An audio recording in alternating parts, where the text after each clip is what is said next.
జై శ్రీరామ్. అందరికీ నమస్తే. ఈరోజు మనము రామాయణం నుండి నేర్చుకోవాల్సినటువంటి విషయాల్లో భాగంగా ఈరోజు మరొక కొత్త విషయాన్ని తెలుసుకునే ప్రయత్నం చేద్దాం. అయితే సాధారణంగా మన యొక్క ప్రధానంగా మన జీవన విధానంలో ఒక వ్యక్తి సాధారణంగా ఉన్న స్థితి నుంచి ఉన్నత స్థాయికి ఎదిగేటువంటి యొక్క తరుణంలో ప్రధానంగా ఈ ముగ్గురు వ్యక్తుల యొక్క పాత్ర చాలా కీలకమైందని మనకు తెలిసినటువంటి విషయం. అందులో భాగంగా దానికోసమే మనము మాతృదేవోభవ, పితృదేవోభవ, ఆచార్య దేవోభవ అనేటువంటి విషయాలను మన యొక్క సంస్కృతిలో మనము చెప్పడం జరుగుతుంది.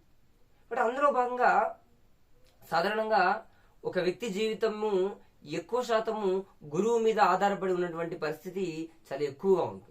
ఇక్కడ అందులో భాగంగా అటువంటి గురువు అనేటువంటి వ్యక్తి ఎలా ఉండాలి అసలు?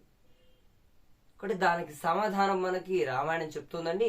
రామాయణంలో మొట్టమొదటి పద్యమే అంటే మొట్టమొదటి శ్లోకమే, మొదటి సర్గలో ఉన్నటువంటి శ్లోకము బాలకాండలో అసలు గురువు ఎలా ఉండాలి, గురువు యొక్క లక్షణాలు ఏంటి, నిజానికి ఎలా అంటే ప్రాథమికమైనటువంటి విషయాలను మాత్రమే చెప్తోంది. కాబట్టి ఇది విందాం, తెలుసుకుందాం మొదట. ఎందుకంటే మనం కూడా ఆ స్థాయిలో ఉన్నటువంటి వ్యక్తులమే కాకుండా మొదటగా నాకు వర్తింపజేస్తుంది ఇది. కాబట్టి అందరూ కూడా ఈ విషయాన్ని తప్పకుండా పాటించగలిగేటువంటి స్థితిలో మనం ఉండాలి మొదట, రైట్?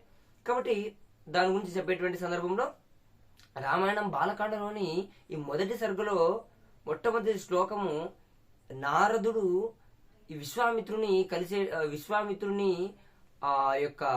వాళ్ళ యొక్క ఆశ్రమానికి వచ్చినటువంటి తరుణంలో వాల్మీకి నారద మహర్షికి మధ్య జరిగేటువంటి సన్నివేశంలో ఈ యొక్క శ్లోకం మనకి తెలియజేస్తుంది.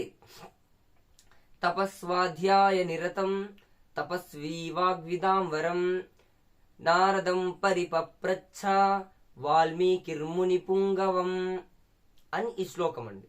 ఇక్కడ మరొకసారి, తపస్వాధ్యాయ నిరతం తపస్వీ వాగ్విదాం వరం నారదం పరిపప్రచ్ఛ వాల్మీకిర్ముని పుంగవం అని ఈ శ్లోకం చెబుతుంది.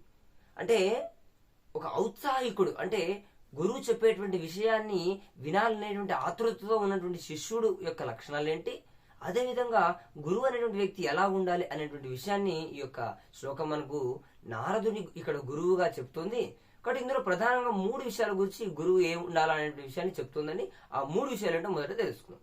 మొదటి విషయము తప స్వాధ్యాయ నిరతం అంటున్నాడు. అంటే ఏంటి దాని అర్థము? తప స్వాధ్యాయ నిరతం అంటే ఇక్కడ స్వ అంటే తనకు తాను, అధ్యాయం నిరతం అంటే ఎల్లప్పుడూ కూడా గురువు అనేటువంటి వ్యక్తి తనను తాను ఎప్పుడు కూడా చదువుతూ ఉండాలి. అంటే నిరంతరం విద్యను అభ్యసిస్తూనే ఉండగలిగితేనే ఇతరులకు చెప్పేటువంటి స్థితిలో ఉంటాడు అని చెప్తారు. అంటే దీన్ని సాధారణంగా చెప్పాలంటే continuous learner and constant practitioner అని అంటారండి. కాబట్టి నిరంతర అభ్యాసకుడిగా గురువు అనేటువంటి వ్యక్తిగా ప్రధానంగా ఉండాలి. అందుకే ఎప్పుడైతే నువ్వు చదవడం ఆపేస్తావో అప్పుడు నువ్వు ఉపాధ్యాయుడిగా కూడా పనికిరావు అని రామాయణంలో ఈ ఒక మొట్టమొదటి లక్షణం చెప్తుందండి. కాబట్టి తపస్వాధ్యాయ నిరతం అనేటువంటిది మొట్టమొదటి లక్షణం, గురువుకు ఉండాల్సిన లక్షణము. మొట్టమొదటి ఉపాధ్యాయుడు అనేటువంటి వాడు ఎప్పుడు కూడా నిరంతర విద్యార్థిగా ఉంటూ అనుభవపూర్వకమైన అభ్యసనాన్ని కలిగించడానికి తాను ఎప్పుడూ కూడా ఆచరణాత్మక అభ్యసనం చేస్తూ ఉండాలి అని చెప్తున్నాడు. రెండో విషయం చూద్దామండి. ఇప్పుడు రెండో విషయం ఏంటి అంటే తపస్వాధ్యాయ నిరతం మొదటిది, వాగ్విదాం వరం ఇది రెండవ విషయం. కాబట్టి ఉపాధ్యాయునికి ఉండాల్సిన లక్షణంలో రెండవది ఏంటంటే వాగ్విదాం వరం అంటున్నాడు. అంటే అర్థం ఏంటి?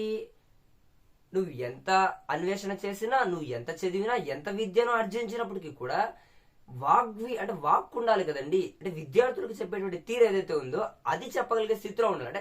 అంటే విద్యార్థి యొక్క మనసుకు అంత ఆకర్షణీయంగా వాళ్ళ మనసుకు హత్తుకునే విధంగా చెప్పగలగాలి.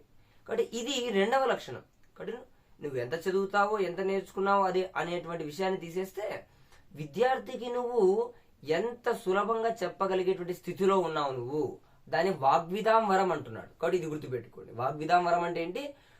విద్యార్థికి ఆ విషయాన్ని తప్పకుండా చాలా సులభతరమైనటువంటి విషయంలో చెప్పగలిగేటువంటి విధానంలో ఉండాలి. అతన్ని నేర్పే విధంగా చెప్పాలి అనేటువంటిది రెండవది. ఒకటి అటువంటి వాక్కు, అటువంటి మాట ఉండాలి, అటువంటి మాటకారితనం ఉండాలి అని చెప్తున్నాడు రెండో విషయం. ఒకటి మూడో విషయం చూద్దాం ఇప్పుడు. తపస్వాధ్యాయ నిరతం మొదటిది, వాగ్విదాం వరం అనేటువంటిది రెండవది.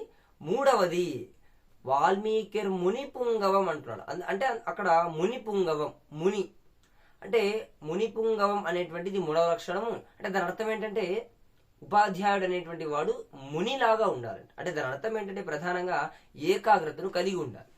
అటెన్షన్ అంటామే, అంటే అవధానాన్ని ఎక్కువగా కలిగి ఉండాలి, ఏకాగ్రతను కలిగించుకుని అవసరమైనటువంటి విషయాలను మాత్రమే తీసుకోవాలి. అనవసరమైనటువంటి విషయాలను ప్రతిసారి వాటిని జోడించాల్సిన అవసరం లేదు.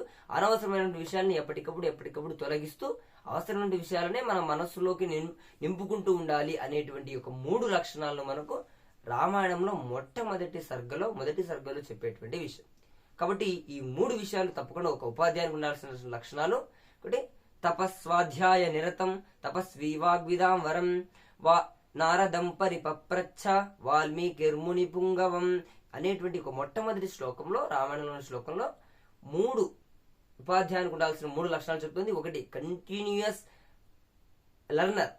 Learner and continuous practitioner. ఒకటి రెండు ఏంటి, ఒకటి నిరంతర విద్యార్థిగాను ఉండాలి, నిరంతర అభ్యాసకుడిగా ఉండాలి అనేది మొదటిది.